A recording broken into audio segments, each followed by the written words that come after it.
Seventh inning stretch time at Camden Yards. The Mets and the Orioles even 2-2. Let's check in once again with Matt Lachlan. Matty? Oh, Howie Rose tie game. We don't know how long we're going to go. So right now I got a little thirst. I'd like to slake my thirst a little bit. A little lemonade might not be too bad. You know, right now a little lemonade here at Oriole Park at Camden Yards. And where's my boy, the lemonade guy? Here he is, baby! We missed him the last couple of years. Mark Rosenberg, he's my man. Shake it, baby! Shake it up, because I've been over with, and you want to shake that leg. That's not here for you. But Shake it. But I want you a little healthy shake. Are you ready, my man? I'm ready, man. Because I've been all over the world, baby. And I see, but there's only one real superstar here, baby. And you know who that is? It's you, my man. No, baby, yes, it is. You're the superstar, my man. Come on, baby. Let me see what you got, my man. Yeah. Oh, is this nice? Hold on. You number one, my man. Shake one lemon for me. Come on, baby. You got me on bad on the dance. You number one, my man. Gotta get up. You guys what? Because you show me all night long. Yeah. Oh, man.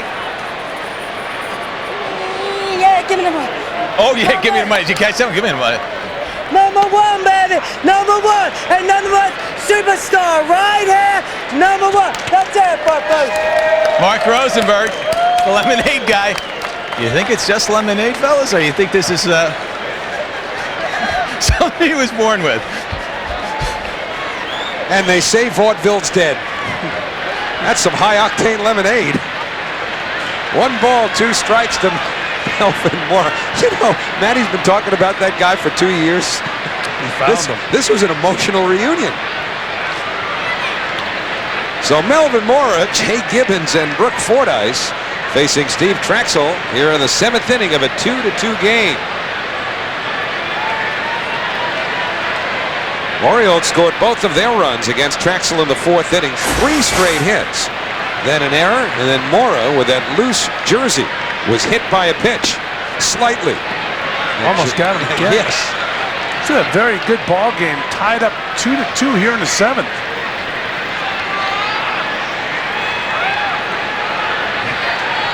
Kirk Wendell starting to get loose.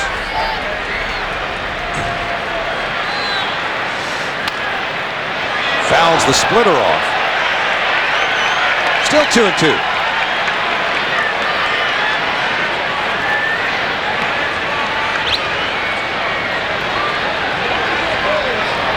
Lenny Harris always has something going on the bench, either verbally or, in this case, altruistically.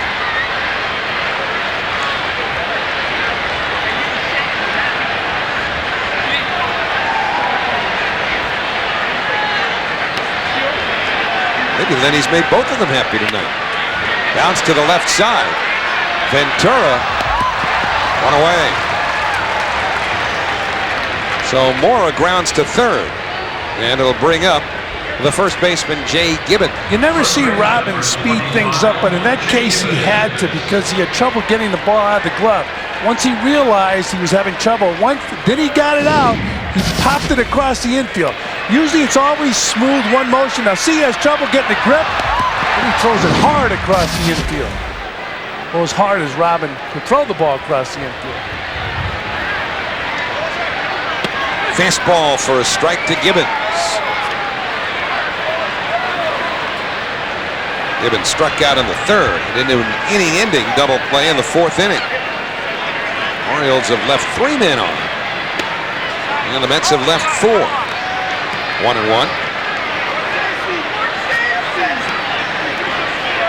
Traxel's 2nd straight solid start for the Mets since coming up from AAA. Soft liner past Ventura. Gibbons rounding first on his way to 2nd. And Jay Gibbons has a double.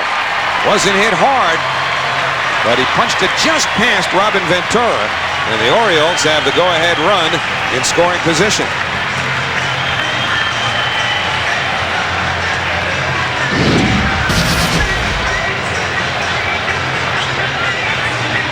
That's a good pitch. Gibbons goes down and hits the ball off the end of the bat, just out of the reach of Robin Ventura. And Gibbons hustles the second base with a double. Good hitting on a good pitch. The ball was dipping down and away from Gibbons. And he had the wherewithal to make contact. So a lot of conversation now, some of it I'm sure pertaining to signs with a runner at second, perhaps more if not most of it a time buy for Turk Wendell in the bullpen. And Wendell's going to get some company too. Dennis Cook starting to loosen up as well. Traxel pitched into the 7th on Friday night before being lifted, and here he is, 1 out in the 7th inning. And as Lindsey Nelson used to say, double barrel action in the Mets bullpen. So Fordyce, who singled in the 3rd and flied to center in the 5th, batting with a go-ahead run at second. Bobby Valentine, Charlie Huff monitoring closely. Steve Traxel. Outfield a step towards right against Fordyce, who takes strike 1. Traxel's been doing that a lot tonight, getting ahead of the hitter. Oh, he's looked very good tonight. Coming off his outing in Tampa Bay.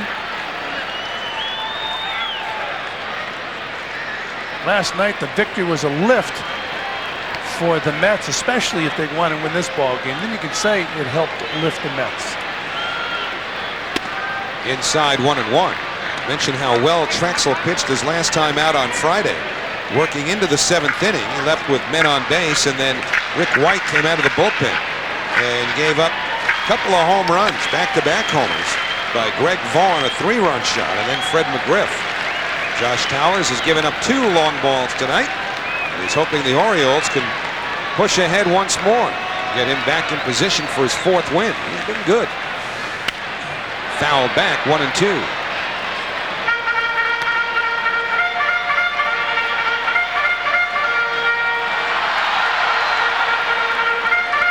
Brooke Fordyce has done most of the catching. Fernando Lunar has also caught for the Orioles. And Josh Towers taking care of either the beginnings of a blister, and he's had some blister problems before. I don't think that's going to help it, though.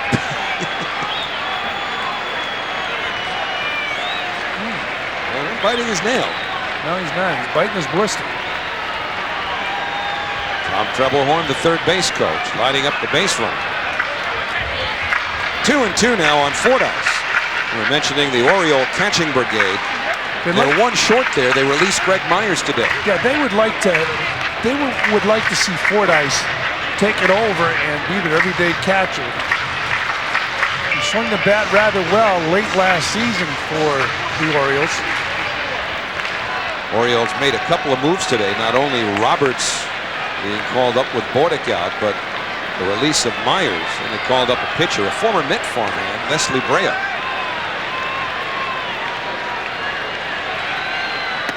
Outside, 3-2. Well, the Orioles are certainly starting to groom and rely on young players. That's one of them. Jerry Hairston, the on-deck batter.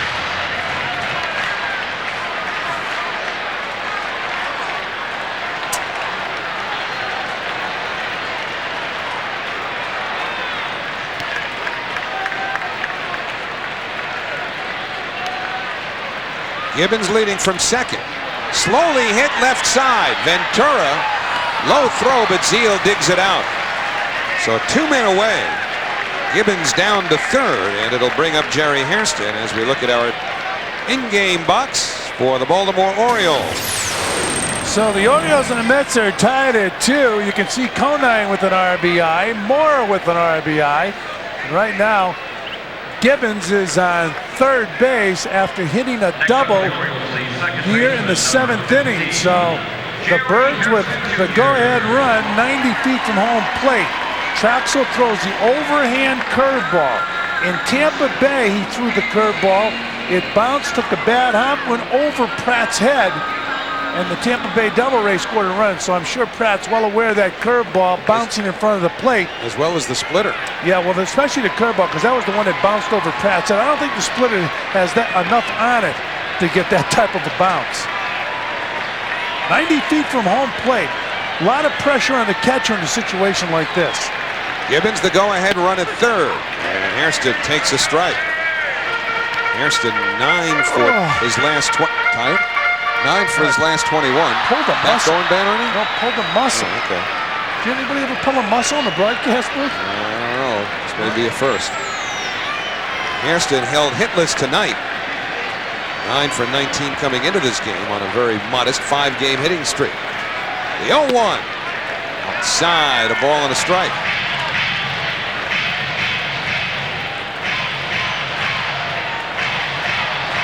So Jerry Hairston, one of 3 generations of Hairston to play in the major leagues, trying to push the Orioles back on top here in the home 7th. Outfield a step the other way against it. And the pitch fouled away. Advantage Traxel. 1 ball, 2 strikes.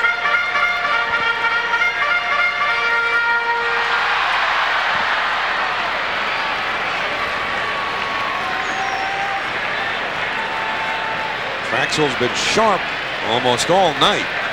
Tired the first 7 hitters. Only in the 4th, when the Orioles scored their 2 runs, did they get consecutive hits against him.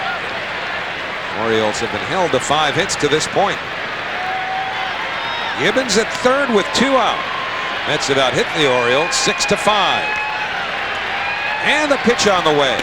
Outside, 2-2.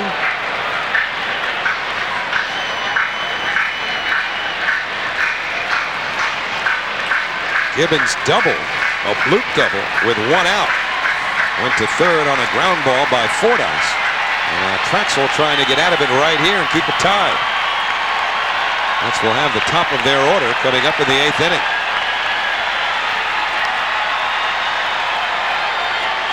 Traxel deals. Line drive, base hit, center field, and the Orioles lead. Gibbons scores, and it's 3-2 Baltimore. And Steve Traxel hung a breaking ball, and Jerry Hairston has driven home the go-ahead run.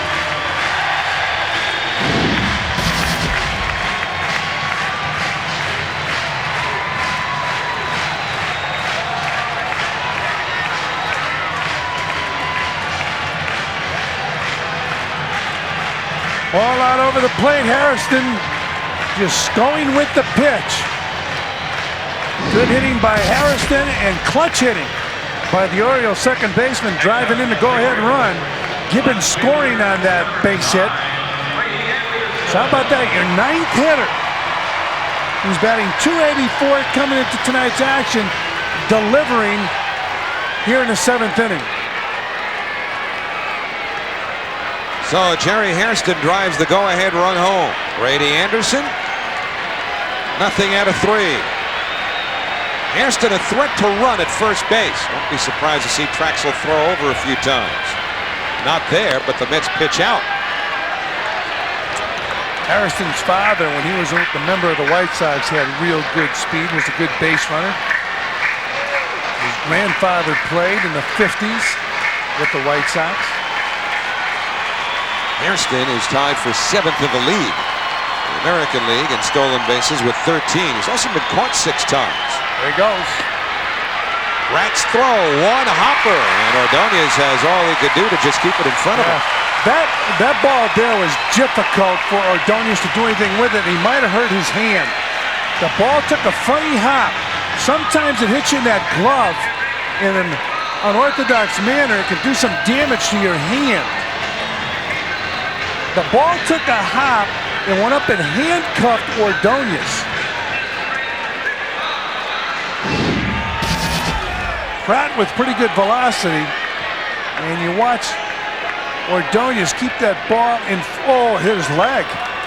That hit his kneecap. But Ordonez kept the ball in the infield. Another look. The ball bounces. You can see Ray wanting to make sure that bounces up and hit him in the head to hit him in the kneecap. So another run in scoring position. Low to Anderson. And Traxel now behind. 3 balls, no strikes. In truth, even though I said Traxel hung a breaking ball to Hairston, that ball was a little farther down in the strike zone than I originally thought. You got to give Hairston credit for going down and lining it into center field. Traxel probably did not want to get as much of the plate with that pitch as he did. It didn't hang as high up in the zone as it originally appeared to me. Well, that's ball 4, and his tank may just about be on empty.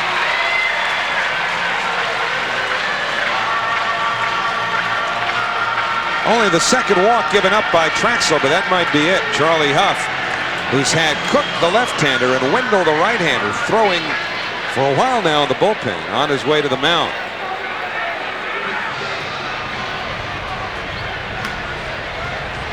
No indication yet from Charlie Huff.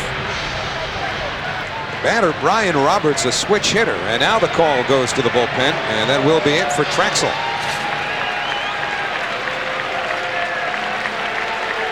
So Traxel leaves in the 7th, and he probably deserved better. An excuse me double by Gibbons, and the base hit by Hairston. Orioles lead.